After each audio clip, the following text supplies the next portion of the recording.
Welcome to part 4 of this family money saving series. Today we're talking about clothing, how you can save money on it, how it can add up if you're not careful, but how it doesn't have to. Let's get started.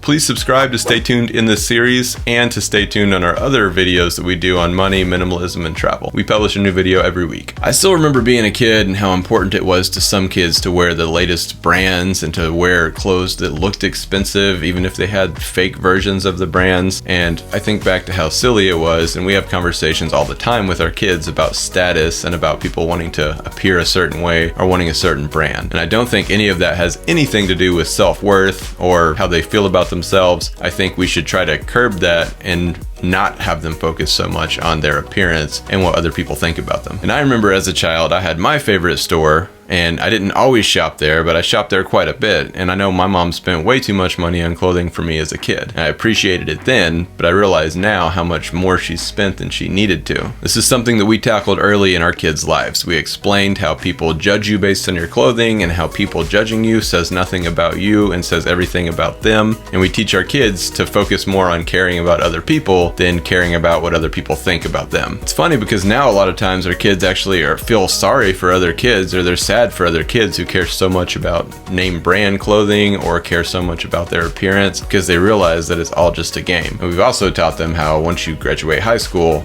none of the high school popularity, cool stuff matters anymore, pretty much immediately. There are 52 seasons a year in the fashion industry. Why is that? So that they can make 52 times the money. We all know there are 4 seasons at most, but the fashion industry says differently, and we've taught our kids about that as well. The whole purpose of those 52 seasons is to make you feel out of style and feel like you have to get the latest and greatest. Our kids all have their own style, and they love to buy clothes, but they've also learned to appreciate the value of finding great deals and thrift store shopping. And we buy clothes, we buy new clothes sometimes, we buy used clothes from thrift stores, we get clothes from family and friends, we give clothes to family and friends. We have a lot of different ways that clothes come into our house and go out of our house, which both are equally important, especially when it comes to minimalism. But if we're ever going to buy clothes for future use because it's on sale, we make sure it's a really good deal. We're not going to buy a $20 shirt because it's on sale for $18. We're going to buy a $20 shirt because it's on sale for 50 cents if we like the shirt, if our kids like the shirt, if they're going to wear it later. And we actually keep tubs in our garage labeled for all the different kids for the next age. The older kids will typically pass down some clothes to the younger kids, so they're buying some new clothes, getting some hand-me-downs, getting some used clothes, kind of a smorgasbord of clothing. But we also don't keep an entire garage full of clothes just to save money. You have to find the balance there. And now our kids actually see those tubs in our garage as kind of shopping at a thrift store. They like to go out and look and see what's next and see what clothes they can get, so they know these clothes are free, for them at least, and then if I need something else, maybe I can go buy it, but I'm getting the majority of it for free because we've pre-purchased it on sale or we've got it for free somehow. But again, our kids wear new, used, and hand-me-down clothes. And for our older kids that don't have anyone in our family to hand me down to them, we get it from other families. So it's not just the younger kids wearing hand-me-downs and the older kids wearing new clothes. They all wear new clothes sometimes, they all wear used clothes sometimes, they all wear hand-me-downs sometimes, and they're fine with all of those. And we use all of this as a teaching lesson for our kids to see, look, the clearance section is in the back of the store. Why do you think that is? Well, for one, because they want to put it out of the way, and two, because you have to walk past everything else to get to it. Sort of like the milk in Walmart. Why is the milk in the back of the store? Because they know people are going to come in for just milk all the time, and they have to walk past everything else to get to it, so hopefully they'll make some impulse buys along the way. We also teach our kids about impulse buys, especially when we're standing in the checkout line, surrounded by them. So we live differently when it comes to buying clothes, and all these frugal habits are passed down to our kids, and even down to the mindset of not caring so much about your appearance and just getting your own style and not trying to fit in any sort of box that society has for them. We really do spend next to nothing on clothing for our entire family of 7, and it's achievable for anybody, and you don't have to look like a homeless person. And again, if you don't have other kids in your family for the hand-me-downs, reach out to other families and swap clothes with them, because there's a lot of good clothes out there that end up in the dumpster bin sometimes,